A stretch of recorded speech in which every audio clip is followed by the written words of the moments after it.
Мыйзам кабыл алдыңыздар, биз аткарып Доктор атабыз. Шарчеевна, сиз алып келген мыйзамды биз кабыл алып бердик. Ошол алып келген мыйзам чегинде сиз азыр аткара албай атасыз да, даяр эмес экенсиз да. Эгерде баланы ошо интернатка алып барыш үчүн сен сот аркылуу барып далилдешиң керек да.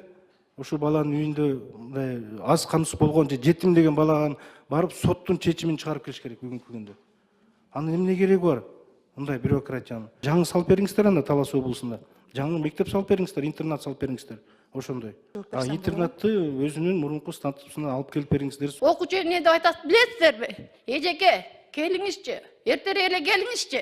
Биз жетим балдардай болуп калдык деди. Мына көрдүңүздөр, өздөрү жетим балдар. Мен тарбиячы болуп иштейм. Алар мага телефондон айтчы, эжеке, келиңизчи, жетим балдардай болуп калдык деп. Жетим балдардын уязын буспаңыздар. Бул Кудайга да жакпайт. Өзүңөрдүн идеяңар жок, элге билим берүү тармагын талкалап койдуңуз да. Мен сизге буга чейин да айтып жүрөм. Мы говорим о детей, наших детей, которых вот Таласта жүргөн, Кыргызстандын ар жеринде жүргөн балдардын тагдыры жөнүндө айтып атабыз. Потому что биз көрүп атырбыз ошону. А жанагы сиздин алда жетекчиңизге Гүлшан беле ошого окшогондордун баары сизге бөлөк кагаздарды алып кирип, түстөп, минтип, далбасташып, надо его уволить надо. Почему она до сих пор работает? Өткөндө эле биз айттык элек. Бизде сыртта жүргөн мигранттын балдары. Бүгүнкү күндө чоң атасынын, тайнесинин, тайжесинин, тайкесин колунда, байкесин колунда окуп аткан балдардын канча бала билим алат. Бүгүнкү күндө мектептин сапатын көрдүңүзбү? 12-чи жылдык мектебиңиз да жок. Анын программасы да жок, китеби да жок. Азыр эски программа менен окутуп атат. Анын дагы талкалап салдыңыз. Лицензиясы бүтүп калган гимназия лицейлерде. Ошон үчүн сиз айтканды жаман көрбөңүз. Ата энеси мигрант болуп Россияда жүрүп, балдары тууганын үйүндө жүрүп билим алган балдар, каралбай калган балдар көп. Толук билим ала албай атат алар. Тарбия ала албай калып атат. Ошол үчүн Талас облусунда ушул интернат иштеп турганда мурунку статусу менен бул ал жерде мен ишенет элем, дагы Кыргыз элинде мамлекетке билим күчүн жумшаган, билимдүү биздин окуучу муундар чыкмак. Эмеге Министерство образованияга Доктор Шарчеевна кайра эле мына отурат берди кишилер. Биз Таласка барган сайын эле көйгөй ошол Чалдабар мектеп интернаты. Өткөндө ушул неме болгондо сиз айттыңыз эле да. Но Манас мектеп интернаты, интернат деген термин жоюлат, Марат Молдонович. Азыр биз Манас мектеп интернатына баарын чогултабыз деп. Анан кийин ал жерде как-то справедливость болбой калды да, буну сизге деле туура эмес кетишти болуш керек. Мен сизди күнөөлөгөндөн алысмын, бирок бул факта эмнеге Чалдабар мектеп интернаты жоюлду да, кайра эле Манас мектеп интернаты болду. Аны сиз мага жаңы айтып бердиңиз. Ошол эле учурда ошо Манас мектеп интернатынын мугалимдери сиздер айткансыңар, биз конкурс кылып туруп, ошол мектептин директорун да, мугалимдерин да кошуп туруп конкурс кылып, анан кийин бир мектеп кылып Манас лицейи кылабыз деп. Бирок андай тилекке каршы болгон жок. Азыр 70 километрде мугалимдер келип туруп окутуп атат, а ошол жердеги мугалимдердин баарын таратып жибердиңер. Бул биринчиси. Мына экинчиси, азыр мынакей келишиптир берде да. Ошол жерде иштеген мугалимдер, ошол жерде иштеген көйгөйлөр, мына азыр Кыялбаевна сиз да отурасыз соцзащита. Биздин Таласта мисалы үчүн өткөндө ошол комиссия барып, жанагы бир кызыңыз бар сизде. Аты кандай эле жай менен? Гүлшан. Ошол ушундай докладдарды берген экен да, ошондо мындай кылып жазган. Жанагы Сорокилетте болуп аткан интернаттын ичинде болгонун баарын Чалдыбарга байлап берген. А Чалдыбарда андай эмес, азыр окушуп атат. Ошол эле учурда жанагы 4 бала бар деп бияка жөнөттүңөр Бишкекке интернетке. Ал 4 баланын деле атасы бар экен, ани эмелерде. А ошол эле учурда ошо тоголок жетим балдар 22, аны эч ким караган эмес. Эми азыр сиз да айтасыз, конечно, жооп бересиз. Ушуну бир чогулуп туруп, бир мыйзамды өзгөртөбүз, бир соцзащита кыялбайсыңар. Ну, интернатта нормальный интернат жок болуп кетти да азыр. Сиз да иштедиңиз, өкмөбүздүн. Сиз мен орун басарым болдуңуз, мен губернатор болдум. Сиз аябай жакшы билесиз. Таласта канча деген жарым жетим, тоголок жетим балдар азыр страдайт этип жүрүү да. Мен билбейм, азыр мына Камчой Кыдыршаевич келгенден бери мына коррупциялар токтоп атат. Бүтүн жакшы иштер жүрүп атат да, бирок мурун ошол сотторго барганда да мына азыр айтып берет мугалимдер. Ата-энелер балдарын киргизиш үчүн это минимум 5000 или 15000 сомов сурач экен да, мен билбейм муну. Алардын сөзү да. Ошентип балдардын көбү көчөдө калат. Азыр да жүрөт бесхозный балдар. Аны караган эч ким жок. Ошого бир какой-то бир неме кылып тур, жаңы Доктор Шарчеевна менен сүйлөшкөндө айтып кетти, азыр Акылман лицейин орнотобуз ошол жерге. Ошону кылабыз кайра быйыл күзгө чейин деп. Эми бул жылда эле ушинтип келет, ушуга бир точка коюш керек да. Жана балдар страдать этпеш керек. Азыр мына кече эле Дасын Арысбек чөгөз барып келдик Таласка. Многие обращаются. Сиз Чалдыбарды көтөрөсүз го. Балдарыбыздын судьбасы эмне болот Марат Молдонович деп. Ушуну силер бир мыйзамга өзгөртүү киргизебизби? Же кандай кылабыз? Ушуну бир акылдаштырып силер бир инициатива көтөрүп чыкпайсыңарбы соцзащита? Канча эле айтылып атат, силер унчукпай министерство отурасың, там дети страдают. Мына айтып атпаймынбы, азыр 22 тоголок жетим балдар жүрөт. Бул баягы 60 окуп аткан балдардын ичинде эле. Ошонун 4-өөнү эле алып кетти Бишкекке. Булар кандай болот? Анан азыр лицей окуп атат, ал жерге деле окуй берсин деп атат. Ну лицейде полноценный балдар, биз лицей жабылсын деп аткан жок. Манас лицейде окусун. Бир өткөндө комитет менен барганда айтканбыз, давайте может бир мектеп салдырып беребиз сүйлөшүп. Гостройго кайрылып, министерствого кайрылып, жок, ошол жерге барып киришти да. Ну это же мен түшүнбөйм да, ошону сиздер соцзащита менен чогулуп алып туруп бир инициатива көтөрүп, министерство образования менен бир иш жүргүзүш керек bunun үстүндө. Анда глазына Бишкекте кече келип туруп бирөө Таласта атасы ажырашып кеткен, апасы ичкиликке берилип кеткен 9-класстын кызы ходит. Аны ким алып келет бияка? Ким киргизет жана интернатка? Чалдыбар мектеп интернат болуп турганда, ошонун да азыр мыйзамын караш керек. Ошо айыл өкмөт, ошол соцзащита менен бирдикте анан аким жооп берип ошо балдарга, ошо интернатка киргизип койсо канча балдардын соогуна калат элек. Бул бир эле Таласта эмес, по-моему, везде да. Ну азыр доктор Гулшарсенова да айтат болуш керек, бир жакшы бир идеяны айтып атат. Ал качан ишке ашат? 1 жылда, 4 жылда ага чейин балдардын судьбасы эмне болот?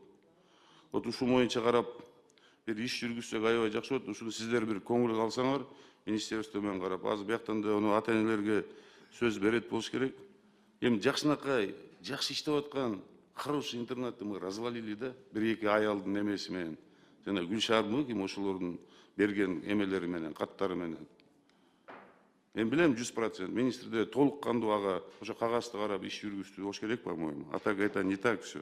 Ушуга бир көңүл бурайыкчы, элдердин бүт суранычы менен. По-моему, бул бүт эле жерде ушундай көйгөй бар болуш керек да, бирок муну биз жок кылышыбыз керек. Чалдыбар интернаты боюнча өзүңүздүн кыска бир оюңузду билдирип койсоңуз, кандай планда болуп атат? Бүгүнкү күндө кайсы статуста иштеп атат ал жер? Келечекте кандай иш-чаралар болот? Саламатсыздарбы? Ушул Чалдыбар айылында жайгашкан Манас мектеп интернаты боюнча төмөндөгүдөй маалымат бере алам. 1917 жылкы Кыргыз Республикасынын өкмөтүнүн токтому менен балдар, ошо жетим балдар интернаттарын реформалоо боюнча ишке ашкан. Ошондой эле Кыргыз Республикасынын Конституция 27 беренесинин статьясынын 3 беренесинде толугу менен жайгашкан жана 4 пунктунда кароосуз балдар опекундары мамлекет болот деген жер бар. Калганын ата-энеси, анын опекундары көзөмөлдүк алат деген. Мына ушуну эске алуу менен бүгүнкү күндө Талас мектеп интернаты да 202 мектеп биригишип жетим балдар, тастыкталган жетим балдар Чүйдөгү мектеп интернатына, жетим балдар интернатына жылды.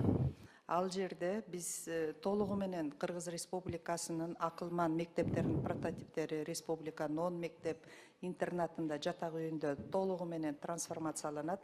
Жана ошондой эле кадрдык системалары дагы толук өзгөртүлүп, өкмөттүн токтому менен аларга бере турган мүмкүнчүлүктөр жана иштөө принциптери аныкталат. Сиздерге жакын арада колдоого мына 1 жылдан бери ИБР менен жана бүткүл дүйнөлүк банктын кредиттик жана гранттык каражаттары менен сиздерге келебиз. Ошондо ошол областтардагы ар бир областта бирден акылмандын прототипин жасоо, кадрларын күчтөндүрүү, алардын баары конкурс менен алынат кайрадан. Ошол эле учурда биз алардын айлык акылары жана биз айтып атканбыз, ал жерден автономиялык мүмкүнчүлүктөрү толугу менен берилет. Бул боюнча иштери жүрүлүп атат, каржылоо булактары аныкталды. Учурда 204 бала окуйт. Бул учурда окуп аткан ситуацияга токтолуп кетсек, анда 204 баланын окуу шарты кандай, каржылык маселелери кандай бүгүнкү күндө, ошону айтсаңыз. Толугу менен республикалык бюджеттен каржыланат, 33 миллион 400 миң акча каражаты бөлүнөт. Жалпы штаты 57, анын ичинде ошо топ моптору менен чогуу биргелешип иштешет. ошондо мындай заявка менен карап көргөндө жана сиз Конституциянын 27 беренесинин 4 пунктуна токтолуп кетпедиңизби? Ушундай балдар, ушундай кырдаалда чоңойгон, учурда чоңойгон балдардын саны канча ал жерде? Бүгүнкү күндө толук опекуну жок балдар ал жерде жок. Анткени ал жердеги балдар кеткен. Азыр ал жерге жаткырган балдар Кыргыз Республикасынын сотунун чечими менен командировать этилет. Андан тышкары социалдык оор шарттагы балдар менен иштөө боюнча президенттин акыркы саясаты бар. Ар бир жетим балдарга 500 миңден депозиттик счет ачылып, жакында 500 дагы өлкө боюнча балдар менен иштөө үчүн атайын патронаттык адистерди түздү. Эми ал 18ге чыкканда алынат да, туурабы? Жок, ага чейин мына азыр 500 кишини да калды. Ошол эле учурда ошол каралбай калган балдарды иш алып барыш үчүн жергиликтүү айыл өкмөтүнүн соц адистери бар. Ошолор толугу менен комиссиядан өткөрүп, республиканын аймагында жайгашкан бардык интернаттарга жайгаштырмакчы. Экинчи суроом анда. Жашоо шарты катаал, же мындайча айтканда начар үй бүлөнүн балдары бир. Экинчиси айыл чарбасы менен, айрыкча мал чарбасы менен алек болгон. Мисалы фермерлер чабан деп коебуз, ошонун балдары. Үчүнчүдөн жарым жартылай жетим балдар. Төртүнчүдөн бизде сыртта жүргөн мигранттын балдары. Бүгүнкү күндө чоң атасынын, тайнесинин, тайжесинин, тайкесинин колунда, байкесинин колунда окуп аткан балдардын саны ушул сиз деп аткан Манас лицейинде канча бала билим алат? 204 бала. Анын ичинен 24 бала. 24 бала, бирок анын баарынын опекундары бар. Эми 24 бала мигрантта жүргөн балдар, ата энелеринин балдары, мал чарбасы менен алек болгон. Мисалы бизде бүгүнкү күндө мал чарбасы менен алек болгон айыл чарбасы өнүгүп атпайбы? Мисалы чабандын малдары, мал баккан. Алыскы сарайларда, кашарларда турат да. Анын балдары бүгүнкү күндө ошо мектепке барыш үчүн 5 километр, 3 километрдеп айылга келип, жөө барган, жөө ат менен барган, ат менен өздөрүнүн жолу менен барып окуган балдар көп да. Биз Кыргыз Республикасынын президенти. Азыр кечиресиз, ушундай балдардын саны барбы, окуган балдар ушул Манас лицейинде бүгүнкү күндө? Жок андай балдар. Көрдүңүзбү? Жок. Анда демек бул лицейде кандай балдар окуп атат бүгүнкү күндө? Эми бул мен каршы оюм жок, окусун балдар, бирок бул жерде толук ошол жерден жакшы билим алам, ата энелери тыйын, окуатына тыйын ата энелердин балдары бүгүнкү күндө билим алып атат, туурабы? Биз толугу менен Кыргыз Республикасынын мыйзамдарын ишке ашыруунун аракетиндебиз. Экинчиден, эгерде ал жерде жайгашкан балдар болсо, мектепке жеткириш үчүн Кыргыз Республикасынын колдоосу менен 100 автобус бекер берилгенин билесиз. Бул жерде андай кооптуулук жок. Доктор Кушашени, кечиресиз, эми теге бир кашарда жашаган мал баккан малчынын баласын бир автобус мектепке күнүгө алып барып алып келбейт да. Мен эмне айткым келип атат? Эгерде бул лицей бүгүнкү күндө өзүнүн эски статусу менен иштегенде, мен сизге ушуну түшүндүрүп коеюн. Чалдыбар интернат мектебинин статусу кандай эле буга чейин? Жетим балдар интернаты. Жетим балдар интернаты, ошондой эле аз камсыз болгон үй бүлөнүн балдары, ошондой эле мал чарбасы менен алек болгон малчылардын балдары, мына ошолор билим алчу. Мигранттардын балдары билим алчу. Ошол жерге жатып, окушуп, анан кийин дем алыш күндөрү туугандарынын үйүнө барып, же ата энесинин үйүнө барып билим алышчу да. Анан ал статус жоюлгандан кийин ал балдардын баардыгы талаада калды бүгүнкү күндө. Талас облусундагы ар бир айылдагы ушундай үй бүлөдөгү балдар ушул жерге чогулуп билим алып, бүгүнкү күнгө чейин ал жерден мыкты инсандар чыккан, мыкты балдар чыккан, билим алган. Балдарды коргоо жана колдоо боюнча туруктуу мамлекеттик саясат бар. Биз антип, мисалы үчүн, ар бир районго аз камсыз болгон балдар үчүн атайын интернат ача албайбыз. Эгерде кааласа, анда жергиликтүү өзүн өзү башкаруу органдары өздөрүнүн ведомственный интернаттарын ачса болот. Республикалык деңгээлде бирдиктүү билим берүү саясатынын негизинде гана алып бара алабыз. Жок, мен ар бир райондо турган жокмун. Бул облус боюнча бир интернат бар болчу. Анын иштеп аткан статусу ошондой болчу да. Ал статус жоюлуп бүгүнкү күндө сиздер аны 47 гана жетим бала калды ошол жерде. Эми ал жерге да бүгүнкү күндө эми жанагы 200 нормативный правовой актыларга токтолуп кетсек, аны да өзгөрткөн жоксуздар. Эгерде ошону өзгөртүп койсоңуздар, жана 47 баланын саны 500гө жетмек. Мен айтып коеюн. Бүгүнкү күндө аны балдарды кабыл алыш үчүн соттун чечими керек болуп атат. Эми бюрократиялык маселени да мындай көбөйтүп койдук да. Эгерде баланы ошо интернатка алып барыш үчүн сен сот аркылуу барып далилдешиң керек да. Ошо баланын үйүндө мындай аз камсыз болгон же жетим деген балага барып соттун чечимин чыгарып келиш керек бүгүнкү күндө. Анын эмне кереги бар? Мындай бюрократиянын. Эми ошону сиздер билим берүү тармагында болгондон кийин аны жоюп, жеңилдештирип, эми бул Конституцияда турбай, мына 27 беренеде так өзүңүз да көрсөтүп кеттиңиз. Ошондой эле Конституциянын мынакей 46 берененин 3 пунктунда карап койсоңуз так көрсөтүп атат бүгүнкү күндө балдарга кандай камсыз көрүү, анын ичинде мындай жетим балдарга кандай камсыз көрүү, алардын билим алуусу боюнча жазылып атат бул Конституцияда. Ошо Конституцияга эл добуш берген, балким ушул беренелерге окуп, жакшы биздин баш мыйзамыбыз бар экен деп добуш берген. А бүгүнкү күндө ал аткарылбай атат Чалдыбар интернаты боюнча. Аткарылбай атат доктор Кулушашевна. Бүгүнкү күндө барып элге кыдырсаңыз, ушундай акыбалда жашаган ата энелер көп.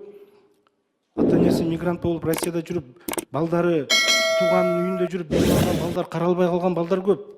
Толук билим ала албай атат алар. Тарбия ала албай калып атат. Ошол үчүн Талас облусунда ушул интернат иштеп турганда мурунку статусу менен бул ал жерде мен ишенет элем, дагы кыргыз элинде мамлекетке билим күчүн жумшаган, билимдүү биздин окуучу муундар чыкмак. Эми ошону бир кайра өзүнүн статусуна кайрылып бергиле деп эл, ошо Талас эли суранып атат. Биз жогорку кеңештин депутаты суранып атабыз. Биз ишке ашпай атат, сиздер кайра эле башка статус менен, азыр сиз айтып аткан жанагы мындай образовательный мектеп болот деген нерсени айтып атабыз. Эми аны жаңы салып бериңиздер, анда Талас облусунда. Жаңы мектеп салып бериңиздер, интернат салып бериңиздер. Ошондой. Ошону суранат элек. Интернатты өзүнүн мурунку статусуна алып келип бериңиздер суранабыз. Ошол боюнча да биз анда жогорку кеңештин өзгөчө андай бир токтомун дайындап алып чыкканга биз анда мажбур болобуз. Бул жерде ошол Кыргыз Республикасындагы областтардагы жатак интернаттарга өзгөчө статус берүү боюнча Кыргыз Республикасынын министрлер кабинетинин токтомуна биз киргизебиз. Аларга кандай статустар берилет, такталат. Биз окуу процесси жүрүп жатканда билим берүү мыйзамы боюнча биз өзгөртө албайбыз. Эгерде жаңы акылмандын прототиби болгондо балдардын социалдык статусуна карабай баардык балдар бирдей окуганга, билим алганга шарт түзөт. Бул жерде биз бөлбөйбүз, сен чабандын баласың, сен алыстагы деп. Ошол жердеги баардык балдардын бирдей билим алышына, ири жана сапаттуу билим алышына өзгөчө шарттар түзүлөт. Кыргызстандын башка аймактарында дагы ушундай интернаттар ирилештирилген. Эми бул жерде буга чейин билесиз, 300 орундук жерде 60 бала ошо жетим балдар карачу эле, где-то 57 мугалим карачу эле. Бул экономикалык жактан да өзүнүн натыйжасын берген эмес. Доктор Кулушашевна, кечиресиз. Жана сиз айтып аткан жаңы лицей, мектеп, интернат салабыз деп атпайсызбы? Билим берүү тармагына байланыштуу прототип бүтпөбү? Эми бул жерге кириш үчүн конкурс болот. Арге жакшы билим алган, билими жогору балдарды конкурс аркылуу аласыздар. А бирок жанагындай жетим жесир, жарым жартылай, малчылардын, фермерлердин, мигранттардын баласы андай деңгээлде бүгүнкү күндө билим ала албайт.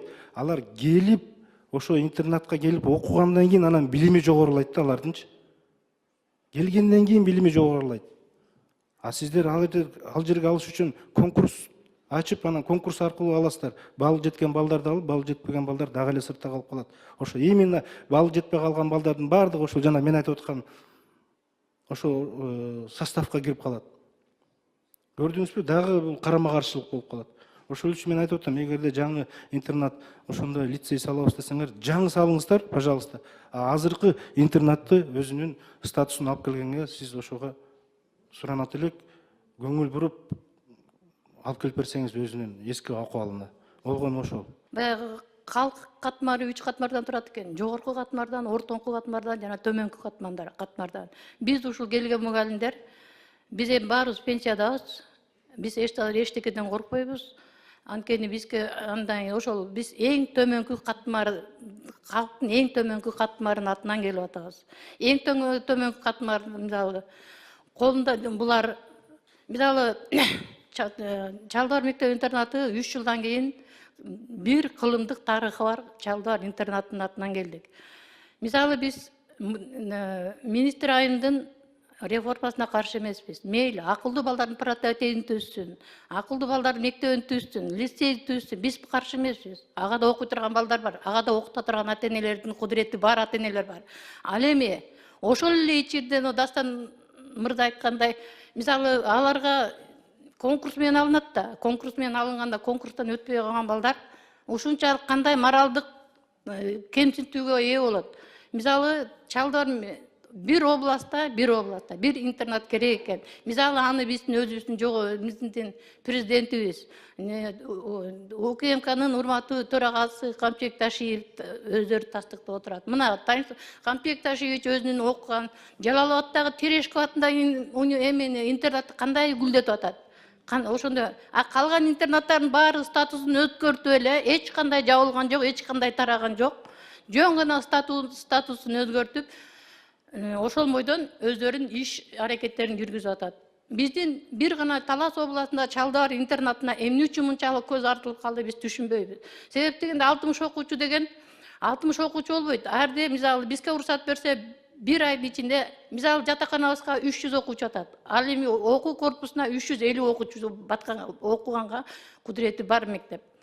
Мына ушул даяр, мисалы баш келген комиссиялардын баары көргөнсүздөр. Ал жер курорттук зонага окшош. Ушул мисалы 28-жылы балдар үйү болуп түзүлгөн экен, перестройканын убагында не деген ишканалардын баары чиновниктердин колуна өтүп жок болду, баары талкаланды. Ошондо ошол коллектив ошо айлыгын астына карабай, айлыгын жоктугуна карабай, үйлөрүнөн картошкасын алып келип, үйлөрүнөн буудайын, унун алып келип, пиясын, сабызын ичейин алып келип, ошол интернатты сактап калган экен перестройканын убагындачы. Ошол сактап, ошол калк эл сактап калган нерсени эмне үчүн бир күндө келип эле интернат деген сөз жок болот. Интернат жоюлуш керек. Интернат деген сөз жок болот деди. Мейли ага да мейли дедик. Интернат деген жок болсо бизге жөн гана Чалдыбар жатак мектеби кылып бериңиз дедик. 60 окуучуга берде коллектив күнөөлүү эмес. 60 окуучу окуганга мисалы соттон чечим алып келе деди. Бияктан соттон чечим чыгарбагыла деген эме чыкты. Ошентип биз 1-класстан баштап албай, ошол соттун чечими менен окуткан окуучуларыбыз 62ге жетти. 62ге жеткенде ошо класс 7-классты бүтүп 8-класска өттү. Биз таң калабыз да, бул даярдалган планбы депчи. Андан кийин 2022 жана 23 окуу жылында турган жерден эле бизге Талас районундагы Манас лицейин алып келип үстү-үстүгө кошуп койду. Бул негизи караганда баарыңыздар үчүн этика жактан, медицина жактан мындай мыйзамсыз да алып келди да бизди окуу корпустун 1-этажына интернатты жайгаштырды, 2-этажга лицей жайгаштырды. Жатакананын оң жак балдар жаткан тарабына лицей жаткызды, кыздар жаткан тарапка интернатты жайгашты. Мына өзүңүздөр көрсөңүздөр, Кыргызда деле жакшы сөз бар, эки учкурдун башы бир казанда кайнабайт деп. Биз ошондо балдарыбызды акырын тыйдык. Кой, булар да конок. Булар зданиясы жок экен. Зданиясы болгондон кийин ушинтип кетет деп. Анткени бизге ошондой билим берүүдөн ошондой эме келди. Андан кийин биз ошонтип 2 жыл алдап туруп, анан кийин 2023 жана 24 окуу жылында жайында Догдургүл айым бизге приказ чыгарды. Реорганизация болдуңар деди. Биз баарыбыз билимдүү адамдарбыз да. Реорганизация болгондон кийин 2 юридикалык мекеме жоюлуш керекпи? Жоюлуш керек. Андан кийин экөөнүн ортосунан бир кайра мекеме чыгыш керек да юридикалык. Жок, андай болгон жок. Мисалы биз абдан сүйүндүк эле Камчыбек Ташиев, урматтуу Камчыбек Ташиев коррупция менен күрөшүп атат. Биз ошого абдан дүйнө, биздин үйүбүз жетет экен деп. Жок, жеткен жок. Биз чуркадык жастан бери. Эми дагы үмүтүбүз бар, жетет деген. Мына коррупциянын баары ушул жерде. Мына приказ Догдургүл айымдын өзүнүн приказы аткарылган жок. Реорганизация болду деген. Себеп дегенде лицейди Манас жатак интернатты кылып туруп калып, мына интернат жоюлган жок. Манас жатак интернаты болуп калды. Окуучулары калды. Биздин окуучуларды алабыз деди. Биздин окуучулардан 8-класстын 16 окуучусу кирди. 9-10 окуучулар кирбей коюшту. Анткени алардын дити барган жок. Ала окуган балдар менен биздин окуучулардын айырмасы бар. Андан кийин 11-класстан 3 окуучу кирди. Мына азыр интернаттыкы ушундай. Андан кийин мына бул биринчи бригада аткарылган жок. Андан кийин бул бизге айтышкан. Силер жумуш, мисалы мен пенсиядамын, мен кызмат кылмага кереги жок. Мен ошон үчүн келдим. Жа башкалары келсе өтөт. Башка бизге барып улам барганда айтышып атты. Силердин мугалимдериңер начар, билими жок, окуучуларыңын билими жок деп. Жок, биздин мугалимдер абдан күчтүү. Башка мектептерге барып иштеп, кадыр баркка ээ болушуп атат. Ага, интернаттын мугалимдер аябай күчтүү экен. Абдан таланттуу экен деп иштегендер, иштебей жумуш таппай жүргөндөр дагы бар. Андан кийин биздин каршылыгыбыз эмне болду? Мисалы Талас районунан 70 километрден келип иштешет. Интернатка, Чалдар мектеп интернатына келет лицейдин мугалимдери. Биздин таң калганыбызда, андан кийин баары мисалы биздин өзүбүздүн интернаттын кадрын жумушка алат деп айткан. Жок, алган жок. Бир-эки үчөөн биз өзүбүз суранып атып, эми аудан суранып атып, ушулардын жашоо шарты ушундай, эми алгыла деп суранып атып киргизгенбиз. Андан кийин аларда мисалы бизде биз баарыбыз бар. Эми бизди жумушка алгыла. 210 болду окуучуңар. 210 болгондон кийин класстык комплект көбөйөт, ставкалар көбөйөт. Десек, жок, өздөрүнүн кадрларын алып келди, өздөрүнүн кадрларын барып текшерсеңиздер, мисалы коррупция каякта жатыр? 60-тан 70 жашка чейинки эжекелер иштейт бизден улуу. Андан кийин алар 1,5-2 ставка менен иштейт. Не десе, биз барсак, биздин жаш кадрлар барса орун жок дейт. Мына мыйзам бизде акыйкаттын жоктугу. Ошондо сырттан келип 4 меники болду. Ошол жерде мисалы ошондо биздин местный кадрлар 20-30 километр башка мектептерге барып иштеп атат. Ал эми биз лицейге каршылыгыбыз жок. Каршылыгыбыз жок. Лицей иштей берсин. Бирок Талас областында именно 70 километр эмес, ошо Таластын районунан эле, же Талас шаарынан эле бош зданиялар толтура, же болбосо мектеп куруп берсе болот. Акылдуу балдар прототипин ушу именно калктын эң төмөнкү катмары жетим балдар, жетирлерди. Түшүндүк, урматтуу эжеке. Бааты аябай жүрөгүңөр ооруп, ичиңер күйүп, ошон үчүн ушундай сөз кылып атасыңар да. Мен бир эле маселе айтайын, эжеке, 2 минут. Мисалы мен ошол айылда Акчалов орто мектебинде 30 жыл иштедим да. Андан балдарым чоңоюп кеткенден кийин ошол жерде бир эжеке суранды. Тарбиячы жетпей атат, келип иштеп көрбөйсүзбү деп. Мен 2014-жылы ошондо мен билдим жетим деген эмне экен. Жөнөкөй мектепте биз иштедик.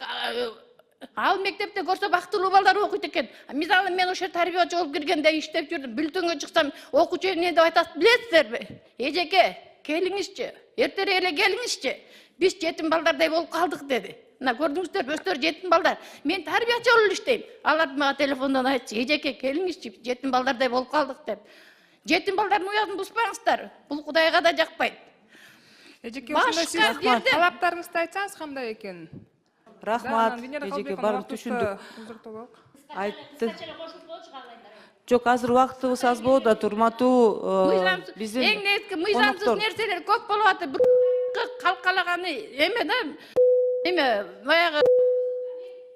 Эжеке, азыр биз сиздерди уктук. Чоң рахмат. Мен азыр ойлойм, эми азыр доктор Ушашевна ушул Чалдар мектеп интернат курчагында аябай көп мындай суроолор да болуп атат, жанагындай наразычылыктар да болуп атат. Уже канча убакыттан бери ушул маселе узарылып кетти да, чындап элечи. Ушул боюнча эмне кылсак болот? Бир отуруп кайрадан карап чыгалыбы? Доктор Ушашевна, мына биздин депутаттарыбыз да кайра ушул маселени көтөрүп атышат. Доктор Ушашевна, ушул маселе боюнча дагы бир мындай түшүндүрмө кылыш керек да. Кайрадан ошо эл менен чогулуп, кайра эл менен сүйлөшүп, түшүндүрүш керек. Себеби деген карабайсызбы, дагы эле ошо наразычылыктар токтобой атат да. Дагы эле ушул маселе уланып атат да.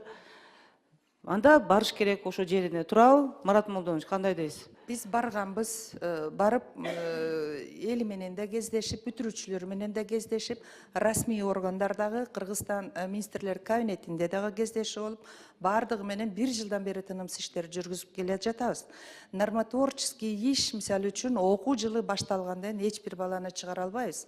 Азыр жаңы токтомду кабыл алгандан жаңы окуу жылынан баланын социалдык статусуна карабай биз кайрадан билим берүү системасын, жакшыртылган билим берүү системасын уюштурабыз деп жатабыз. Доктор Гүлшаршеновна, сиз азыр аябай туура айттыңыз, деле колдойбуз, конечно.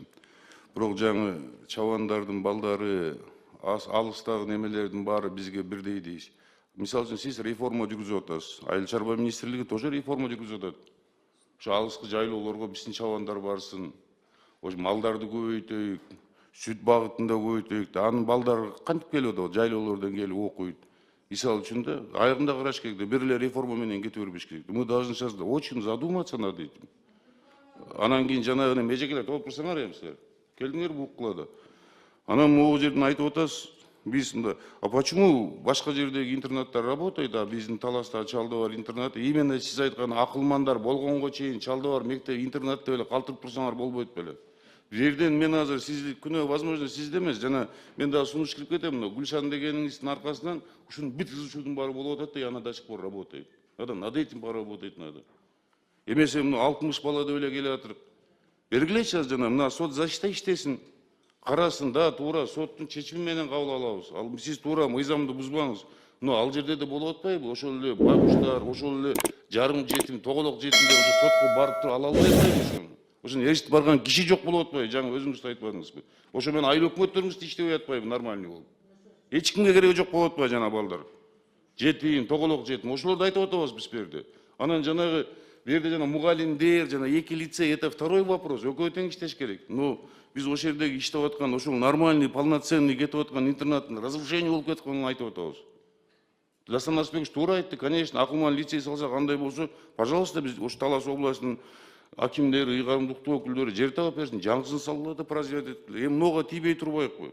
Пока бизде бүт соң болуп, азыр биздин урматтуу президентибиз кандай жакшы нерселерди кылып атат. Өкмөт жакшы иштер жазып атат. Но ошонун баары толук кандуу, жаңы айтып аткан акыркы катмар элерге жете элек да эле. Жетебиз деп атпайбы? Пландарды коюп атпайбы? 5 жыл, 6 жыл деп. Ушу 5 жыл, 6 жылга чейин ушуларга тийбей турсак, мен ойлойм да туура эле болмок деп. Бар эле айтат мыйзам. Давайте анда ошо мыйзамды генерал Калыбековна сиз айткандай өзгөртүүгө барайык, же оңдоп берейик, же түздөп берейик ошол жерин. Чындап эле жүрөт, бир эле Таласта эмес, бүт эле жерде жүрөт азыр. Тоголок, жарым, жетимдер соттон чечим ала албай, бара албай, мына бер ачык болгон интернатка. Эч кимге иши жок да, бизди эл эмнеге шайлады анда? Анын үчүн ошонун комплексин карашыбыз керек да. Соцзащита, билим берүү, ошол эле жергиликтүү бийлик, Минюст, ошолордун баарын менен дагы бир отурум кылыш керек да. Болбойт деген болбойт эмес, каким-то образ, да, хорошо, сиз айткан аябай жакшы, мен сизге 200% кошулам, акылман лицей бол, но ошого жете элекпиз да биз али. Мен ушул какшап эле келатам, жеткизе албай койдум да.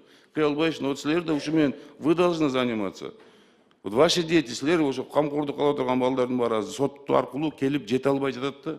Биз ошону айтып жеткизе албай атабыз. А жаңы мону ата-энелер, мугалимдер, булар лицей, Манас лицей, это ихние амбиции. Мы говорим о детей, наших детей, которых вот Таласта жүргөн, Кыргызстандын ар жеринде жүргөн балдардын тагдыры жөнүндө айтып атабыз. Потому что биз көрүп атырбыз ошону. А жанагы сиздин алда жетекчиңизге Гүлшан беле ошого окшогондордун баары сизге бөлөк кагазды алып кирип, түстөп, минтип, далбасташып, надо его уволить надо. Почему она до сих пор работает? Өткөндө эле биз айттык элек. Нормальный, жакшынакай адвокат ушу эмелерди карай турган бир немелер, өзүңүзгө окшогон бир жакшынакай кадрлар иштесе күлгөмө, сиз деле биз жакын болмоксуз азыр. Сиз да билесиз баарын. Но бүт эле баары бирдей эмес да, көп баары действительно кыйналышып атат. Эми болбойт деп эле коюп отуруп анда монда да мыйзамга өзгөртүүлөрдү киргизейик. Силер сунуш бергиле. Мурат Молдонович, биз анда отурум кылалы андан. Кылайык, отурум кылайык. Комплекстүү отурум кылыш керек. Бүт мыйзамдарды көтөрүп чыгайык. Анан кийин ошол жактан ошондо билинет. Мага дагы берсеңиздер жооп айтып коеюн, кечириңиз. Андай болсо жеке гана Таласта эмес, Баткенде да ачууга, Жалал Абадта да ачууга, Ысык көлдө да ачууга, именно мигрант кай жерде көп болсо ошонун баарына. Доктор Ушашевна, ушул маселе боюнча дагы бир мындай түшүндүрмө кылыш керек да. Кайрадан ошо эл менен чогулуп, кайра эл менен сүйлөшүп, түшүндүрүш керек. Себеби деген карабайсызбы, дагы эле ошо нааразычылыктар токтобой атат да. Дагы эле ушул маселе уланып атат да. Анда барыш керек ошо жерине. Туурабы, Марат Молдонович, кандай дейсиз? Биз барганбыз, барып эли менен да кездешип, бүтүрүүчүлөр менен да кездешип, расмий органдардагы Кыргызстан министрлер кабинетинде дагы кездешип болуп, бардыгы менен 1 жылдан бери тынымсыз иштер жүргүзүп келе жатабыз. Нормотворческий иш, мисалы үчүн, окуу жылы башталгандан эч бир баланы чыгара албайбыз. Азыр жаңы токтомду кабыл алгандан жаңы окуу жылынан баланын социалдык статусуна карабай биз кайрадан билим берүү системасын, жакшыртылган билим берүү системасын уюштурабыз деп жатабыз. Мен силердин баятан берки карап аткан маселеңерди түз эфирден коомчулук угуп атат да, көрүп атат. Ошондуктан мага ошол мугалимдер коомчулук звонок кылган үчүн силердин кабинетиңерге кирип пикир билгизгенге мажбур болдум. Негизи, урматтуу депутаттар, Венера Калыбековна, доктор Шаршеевна, бузуп коюш өтө оңой да, талкалап коюш оңой. А кайра курап чыгыш бул азап. Болгондо да биздин мамлекеттин деңгээлинде биз ансыз деле 30 жылдан ашык убакытты кетирип койдук. Талкалап отуруп. Эми биз бутубузга туруп, мына акыркы 2-3 жылдан бери ушу президентибиз ошол коррупция менен күрөшүп, Камчыбек Кыдыршаевич биздин казынабызда каражат пайда болуп, кумтөр өзүбүзгө өтүп, Кудайга шүгүр казынабызда акча болуп, кичине өнүгүп өсүүгө жолуна түшкөндө системалуу түрдө багыт берип, биздин мамлекеттин жетекчилерине колуна кол, путуна пут болгондун ордуна өзүңөрдүн идеяңар жок, элге билим берүү тармагын талкалап койдуңуз да. Мен сизге буга чейин да айтып жүрөм. Мисалы үчүн, мына азыр таластын тагдырына угуп атып, бул тагдыр бардык немеде облустарда бар, бардык райондордо бар. Бизде ошол жылдап, 100 жылдап, 70 жылдап, андан бери 30 жыл өтсө, 100 жылдап калыптанган гимназия, лицейлердин бардыгыны сиз саботаж кылып, бир күндө талкалап койдуңуз деп айтам мен, коркпой элечи. Себеби лицей менен гимназиялардан гана жылына алтын сертификат, алтын тамга алып, президенттик немеге стипендияларга жетип аткандар ошол гимназия менен лицейдин жыйынтыгы, результаты. Ошол бизде жанында пайдасыз лицей гимназиялар көбөйүп кеткендигин натыйжасында ошону силер сортировка кылып туруп, кимиси результат берип атат жылда. Кайсыл гимназия лицейдин мугалимдери өздөрүнүн билим деңгээли жетиштүү болуп турат. Же болбосо эптебили сертификат алып туруп, көбүрөөк айлык алып, келип сабак берип, келип кетип жүргөн лицейлерде эмес, мына ушул биздин Баткендеги Капырагайдын гимназия лицейине, Ноокаттагы билимкананы, Өзгөндөгү Таңатар атындагы гимназия лицейди, мына азыр эле сөз кылып аткан, мына ошол Чалдыбар жаттак мектеп интернатыны ушундай кылып туруп 7 облустан 45 райондон бирден карап туруп, эң жакшы результат берип жүргөн гимназия лицейлерди сактап калып туруп, анан калганын жыйынтык бербегендерди жоюп, акырындап сиздин акылман мектебиңиз бутуна туруп, калыптанып, шарты түзүлгөнгө чейин кармап туруш керек болчу. Ошондо гана секин атыны өзгөртүп койт элеңер. Гимназия лицейлерди акылман мектеби дейсиңерби, же улуттук гимназия дейсиңерби, улуттук лицей дейсиңерби, кайсы бир атты коюп туруп, тажрыйбасы бар мектептер менен жыйынтыкты берип аткан лицейлерди сактап калыш керек болчу. Бардыгын бир казанга салып туруп талкалап салбастан. Азыр силер ушундай кылдыңар. Ошон үчүн ушундай суроолор пайда болуп атат. Бүгүнкү күндө мугалимдердин духу да түштү. Мугалимдерге берген мыйзамды Кудай жасаган жок. Мыйзам кабыл алдыңыз. Доктор Шарчеевна, сиз алып келген мыйзамды биз кабыл алып бердик. Ошол алып келген мыйзамды мыйзам чегинде сиз азыр аткара албай атасыз да, даяр эмес экенсиз да. Бүгүнкү күндө мектептин сапатын көрдүңүзбү? 12-жылдык мектебиңиз да жок.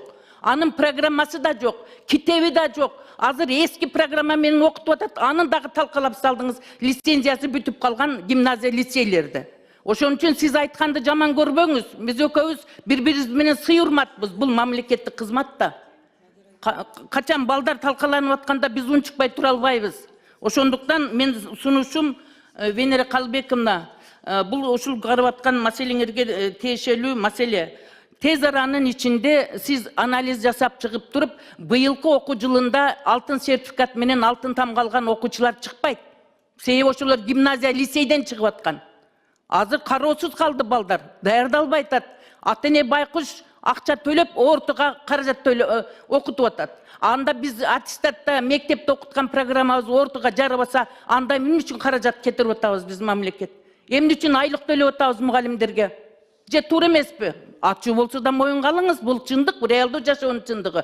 Ошондуктан сиз азыркы күндөгү айтылган сөз, менин сунушумду бүгүнкү күндөгү ушундай натыйжа берип аткан гимназия лицейлерди тизмелеп чыгыңыз дагы азыркы сунуш кылып атканыңарды кайрадан бир күн жалпы 7 облус боюнча бир эле тема кылып туруп карап, анан конкреттүү түрдө сунуш кылып жогорку кеңешке сунушту айтышыңыздар керек. Ал мыйзам боюнча болсо, сиз даярдап келиңиз. Мыйзамды сиз адам даярдап атат.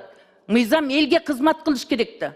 Мыйзам ошон үчүн өзгөртүү толуктоолор менен жашоого карата шайкеш келип барыш керек.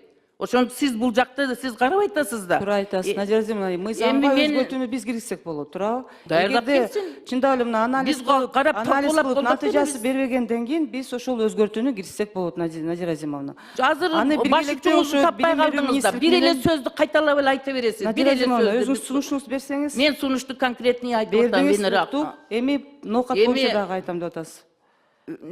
Венера Калыбековна. Эми ар бир нерсенин өзүнүн этикеси бар. Мен менен жарышып сүйлөп атасыз. Мен эми конок катары келип сунушумду айтып калайын деп келдим, элдин о пикирин айтыпчы. Конкреттүү түрдө мен айттым. Азыр менин сөзүмдү түшүнбөй эле жарышып сүйлөп атасыз да. Мен айтып бүттүм сөздү, отургандар угуп атпайбы сөздүчү. Венера Калыбековна, дош коюп бериңиз. Ошон үчүн мен сунуш берем.